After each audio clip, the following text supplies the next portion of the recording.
Hi there. Look, I've tried this a couple of times and my phone got too hot and it stopped on me. So I decided to do this outside because even though it's warm, I didn't think it was that warm, but the heat had actually made my phone too hot. But anyway, so I'm on here today because I just wanted to share with you just something that I thought about this morning while I was just in prayer and just seeking God. And I started thinking about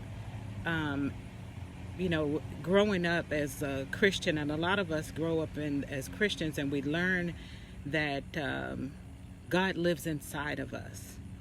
And so this morning, for some reason, I just thought, I was thinking extra hard about that.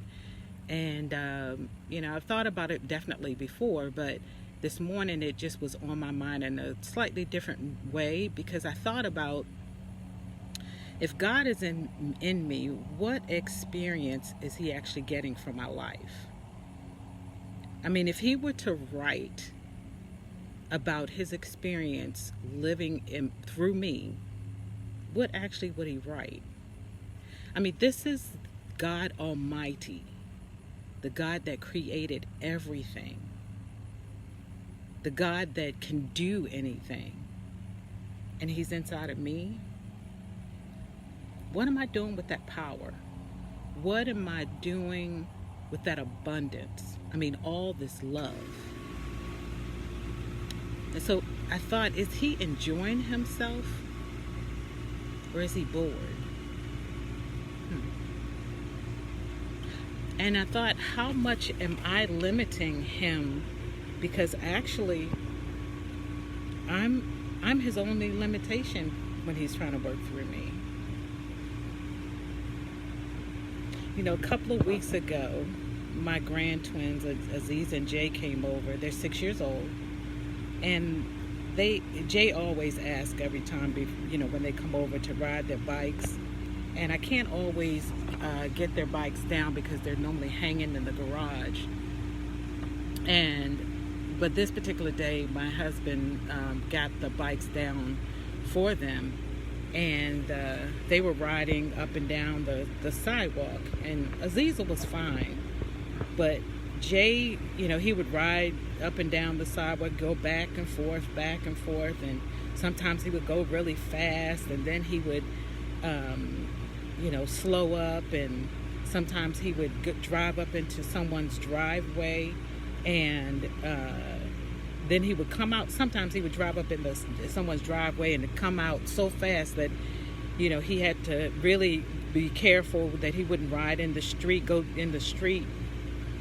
And after he had ridden up and down for a few times, then one of the times he came by, he looked really sad.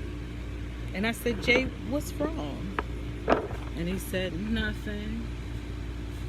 And so he went on and kept riding and everything and did it for a little bit longer. And then the next time he came by, he just looked really, really sad. And he stopped right in front of me, poor thing. And he said, I said, Jay, what's wrong? And he said, I'm bored. And I said, you're bored? You said you wanted to ride your bike. You don't want to ride your bike anymore? And he said, yeah. And I said, well, go ahead and ride your bike. So he sadly went on off riding his bike, and he did it a few times back and forth and everything. And it didn't dawn on me until later that, before the pandemic, I used to take him and Aziza to the church parking lot, and the church parking lot was really big, and so they could ride around freely anytime anywhere they wanted. They had like slopes or whatever, or there's some of their parking lot areas were slanted, so Jay would ride up and then come back down really fast, and then stop so hard that he would make the tires screech. I mean, he was riding around just smiling, riding freely in and out of everywhere, and sometimes he would be talking to his imaginary friends, and he was just having a ball.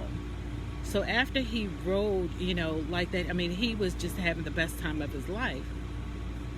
So for some reason this morning, I started thinking, was I doing God like I had Jay riding up and down the street, up and down the sidewalk?